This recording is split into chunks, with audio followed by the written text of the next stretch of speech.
Just a quick little update, and just got done grinding away on the cab corners and a little bit on the rockers. Just get that more prepped. Well, I've ordered some parts for the cab mounts. They haven't showed up yet, and we're still waiting on them to actually mount the cab, so that way we can go ahead and do other things that we need to do as far as alignment with the fenders and as far as the engine and trans go as well. A little bit of a late update for the 71 here. Just wire wheeled all the middle section of this frame inside and out. Took the rear cab mounts off because I'm getting new ones here soon, hopefully. And now I'm about to paint it. I was able to get the cab on the frame the other day. Right now it's just sitting on some wood because I'm still waiting on the body mounts. And then, funny enough, I'm also waiting on the front washer sleeves that go into the body mount. So it slides. So it will slide in there on top and it'll go down through the bushing. But I have to wait for those because the old ones are rusted out, and I'm still waiting for the body mounts on the back, so this is not attached at all. So other than that, I'm going to start grinding and sanding and all that on this back here. Hopefully get that done soon, get that done. Got some more parts last night. Got the sleeve for the rear body bushing there, and I also got 9/16 bolts for the front, grade 8. You could probably get them cheaper online, but it was quicker to just get them in person at the local hardware store. But so now I'll have to cut, basically get it to that length right there, so that way they can fit inside the bushings comfortably and have enough room for the bolts. Just got the parts from Carolina Classic Trucks. Now these are the rear cab mounts, and they are packaged very nicely, by the way, separately and bubble wrapped. And they're also wrapped in plastic too, so that way they don't get rusty. So this is what they look like outside the package. Very nice, thick metal, well made, and it has a coating on it too, so that's beautiful. I was thinking it was going to be regular, just bare metal when it came, but nope, they're coated. But basically, how these are going to go, they're going to just bolt right up to there, and I use grade 8 bolts for that, where there's just so much weight on it. You'd want to go with grade 8, but unless you have the factory rivets, that's probably your best bet. Just installed the Dirty Dingo LS conversion kit that I got for this truck, so that way we can put that 5.3 in. But where it was 4-wheel drive, I had to go through them to get the special bracket, and you can buy that kit right on their website. But it's made beautifully. Comes with everything you need if you buy the adjustable LS mounts as well, so that way you can adjust it wherever you need it.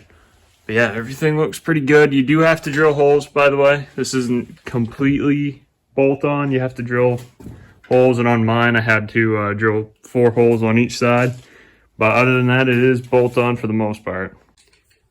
Something else I want to mention too is I had to do the forward position on this as well. You can do it on the rear position, but I had to do it on the forward because I am doing that LS and I want more room behind it. So it's just 2 inches from that hole over, from the middle of that over.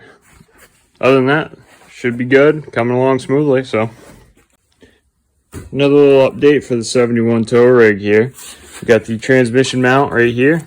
It came with the frame box and kit as well.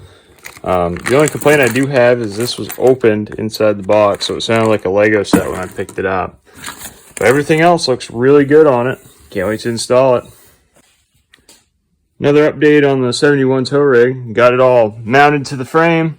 Just have to figure out what we're doing with the back half. We're thinking about chopping it and then rebuilding our own back section, because it's just, you can see how pitted it is. Even when you clean it up, it's just kind of, just doesn't look all that good. So probably thinking about doing that. And transmission mount came in.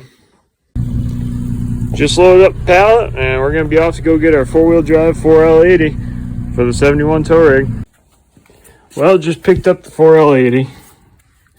Hopes everything looks pretty good with it. This did come out of a running truck, so should be able to use it with little to no issues. We'll find out. But it's actually, that's an 04, and that engine in there is an 04 too, so that worked out perfectly. And theoretically, you could have this thing running tonight. Well, if we try hard enough with electrical, plumbing, all that, we could, but we'll see how the night goes. So we started doing the transmission mounts next. Put these braces in, and I put them in loosely just so I can slide those around when I need to be able to put that where the transmission is going to be. But so far, that's next. And transmission mount is finally in. It's actually the next day. I had to go get a die grinder and remelt those holes a little bit so that way it fit in there nicely.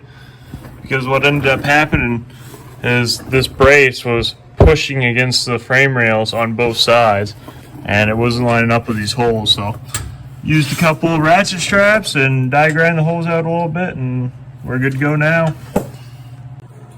Oh yeah, I also put the engine on the mounts because I wanted to fire it up last night, but I couldn't because I needed a new flywheel and a couple other things. But as you can see, I also found out that I'm missing a coil here, and one of them is broken pretty good. So we're gonna have to get new ones of these before we fire this up, and that way it'll at least look a little bit better than it does right now. Another thing too is if you're gonna be running AC, you're gonna have to get a relocate bracket because it is right in the way of that engine mount right there. So just have to get a new one of those, or just drop it like I'm gonna do. I only really need heat, so